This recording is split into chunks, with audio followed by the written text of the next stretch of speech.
Camry. Consumer Reports. Okay. Is this taping? Yeah, it's taping already. If you look on Consumer Reports, I did some research before I bought my car. I wanted something very, very reliable. Okay.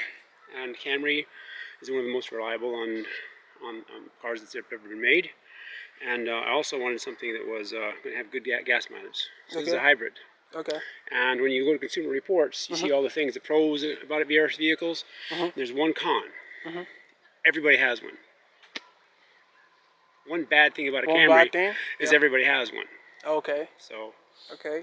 So that's why I got it. So it's been a pretty reliable thing. I had a couple years. Wow, it's so funny because I was doing like a car video. I was asking people that what kind of car would they prefer, and my choice of two cars were Honda and Toyota. Yeah. And Honda's a good thing.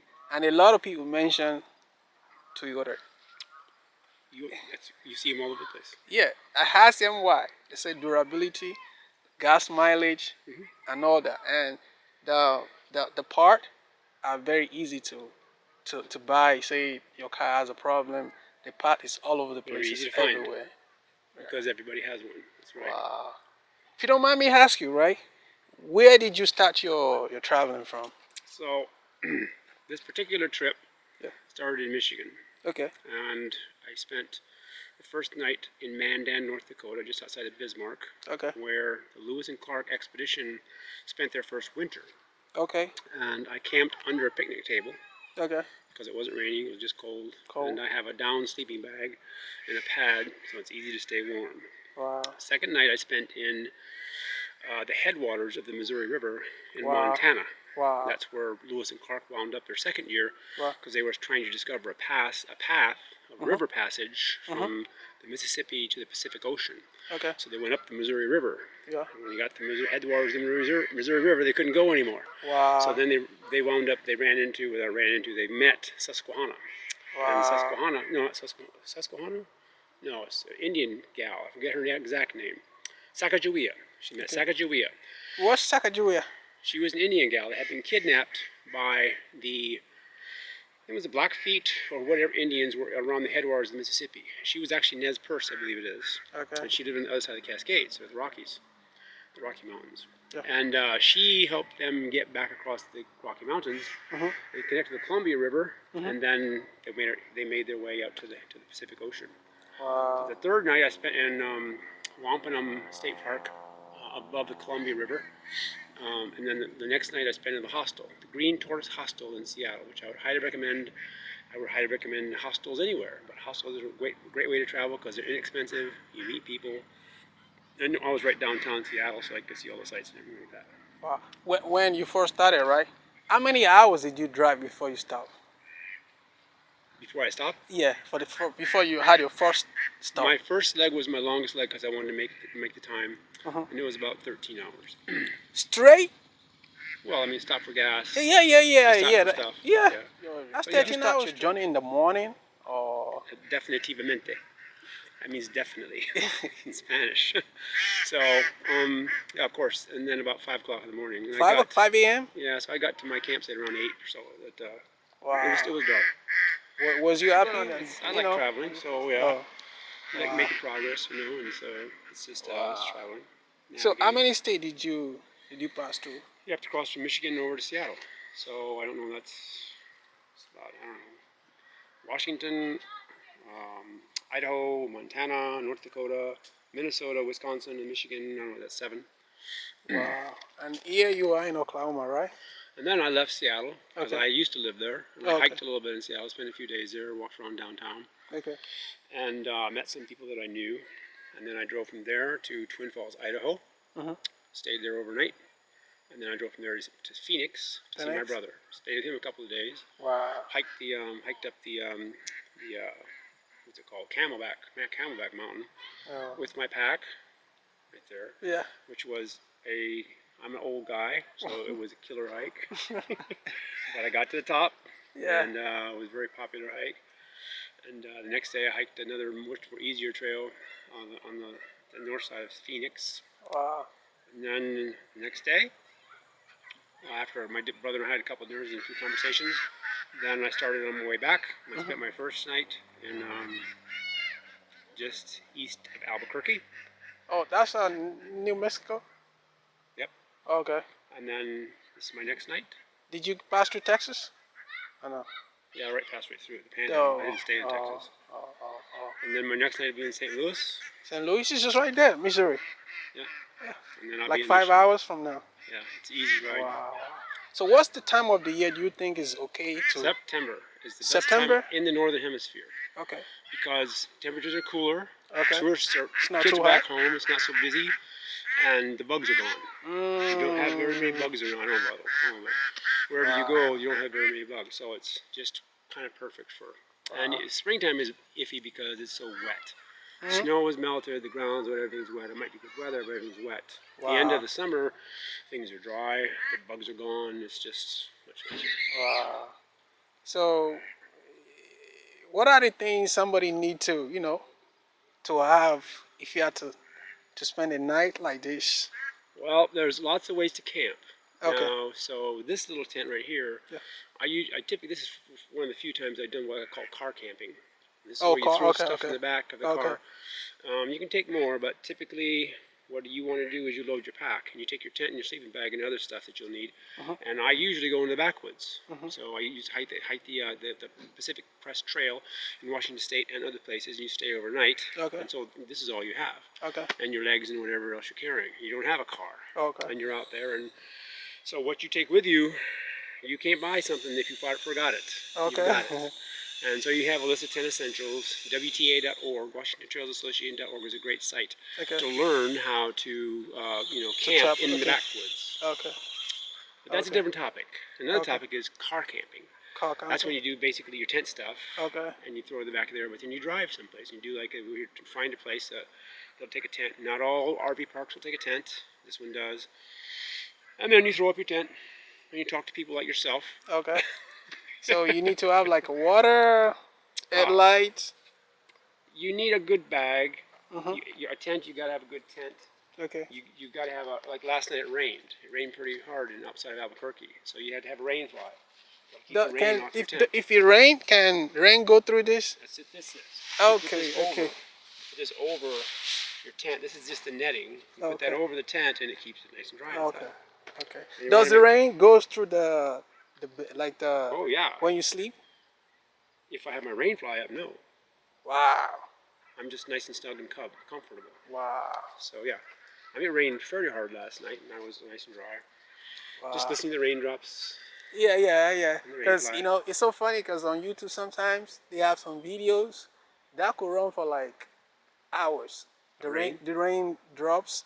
I was doing that last night. It rained for hours. It doesn't matter. Wow. As long as it's not raining really hard, and then it can be kind of dicey. So how is retirement for you, man? Pardon? Retirement. Oh, it's kind of busy because I'm remodeling my place. Oh, your house. I have to find something I want to do, keep myself busy after I'm finished remodeling my place. And I haven't figured that out yet. I want to do something that's serving other people in some way. To help people. Wow. I don't want to spend my time golfing. I want to spend my time working with people and doing something that's useful for other people.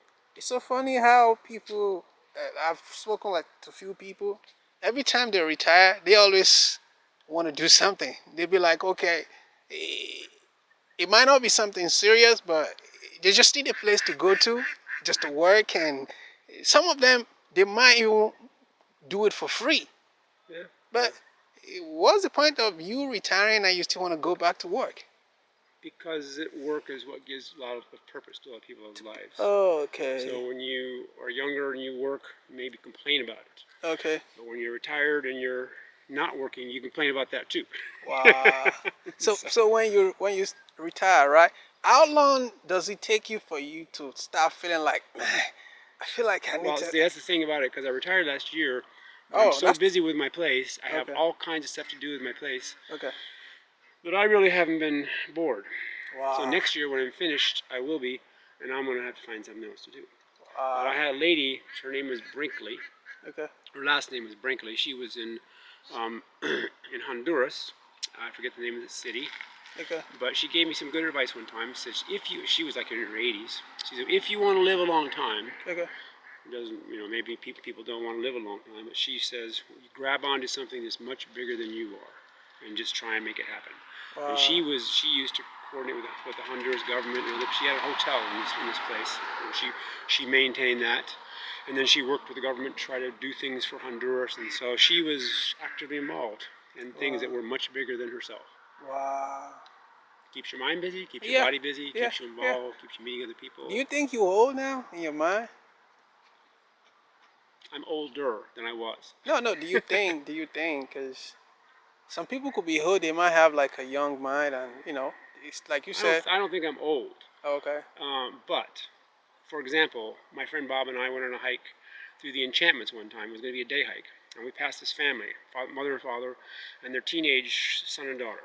And we passed them and stopped ahead of them, sat on a granite rock, eating our snacks, looking out over the great, beautiful valley. And the son and daughter caught up with us, and they were about 10 feet away, and they turned, and they're looking out there, and the girl says, "Boy, I'm tired, and I'm not even old." Yeah, that's what I mean when I ask that question. Like, okay, because some younger folks now, they act old.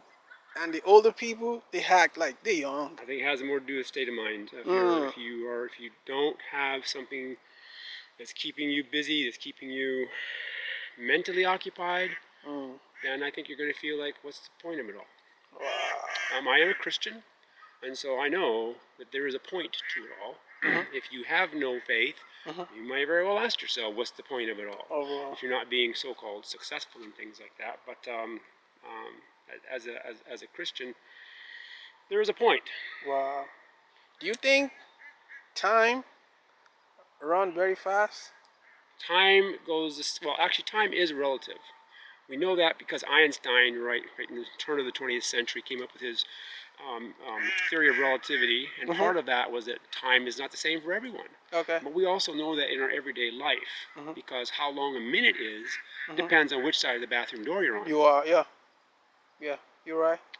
Can you explain that? Because I would say how long a minute is depends on which side of the bathroom door you're on. Okay, if you're inside, it's like it's.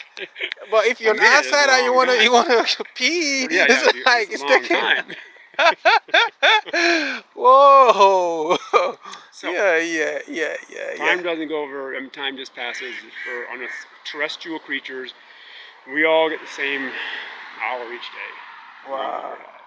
So if you had to say go back in time, what would you do different? Do I have any regrets? Yeah, let me put it that way. Like what? I'm not going to get into them here. No, just one is okay. No, I'm not going to mention any. Okay. Regrets are for personal. Okay. I have some people say, or maybe some people say, I've lived my life without any regrets. I don't believe that. Or if they did, they're very lucky. I think we all. They're they're not saying the truth. Could be. I don't know. I'll give them the benefit of a doubt. But I have never met a person who didn't have regrets. Put it that way. Wow. Do you have regrets? Yes. Okay, you have my rule. You're a person with regrets. Because my thing is like, I would say for now, if I try to remember, I would have taken a lot of chances. If I knew what I knew now, I would have, try a lot of stuff. Because here's the thing, because there's some things you think it's easy or like it's nothing. But when you go into it, you see a lot of situation. Let me use an example. You watch football, right? American football. American football. Sometimes, yeah. Yeah, that's what I mean. The viewers, we're sitting at home, we're watching. Why did he do that? Why did he do that? Exactly. But there's so much that go into. I remember them in the Seattle Seahawks lost their second Super Bowl. I'll never forget. Tom Brady, right? They lost to Tom Brady. They should not have because the Seahawks. You remember that? Yeah. Remember the last move when you guys were at the 1 yard at the 1 yard? He pushed the guy. You remember that? I did. I was a Tom Brady fan. Oh, I was dying. I was like, I can't remember. I think it's a wise man, or I can't remember the guy. He's a very short, chubby guy, black chubby guy. He just grabbed. I think maybe interception or something. He just. I remember with the pass, right by the guy's fingertips, right here. Yeah. And the New England receiver, whoever it was, New England side. It's a very short, and he picked up the ball, and but that was I'm sure that's a Russell Wilson regret. Yeah. Pete Carroll regret. That would have been a back-to-back, right? Yeah. It would have been back-to-back for Russell. One of the few teams that ever did it. Yeah. Wow. Surprised you remember that. Congratulations. Yeah. Wow. That's fun. Yeah. So, and then there are other kinds of camping like you see over here. These are RV campers, and they have to haul around their big rigs. But once they get, I mean, they've always got home with them. There's pluses and minuses. I've seldom done that. Wow. So what makes you buy a Toyota car? Because it was reliable. It has good gas mileage. It's a hybrid. Wow. I get about 40 miles a gallon. Wow.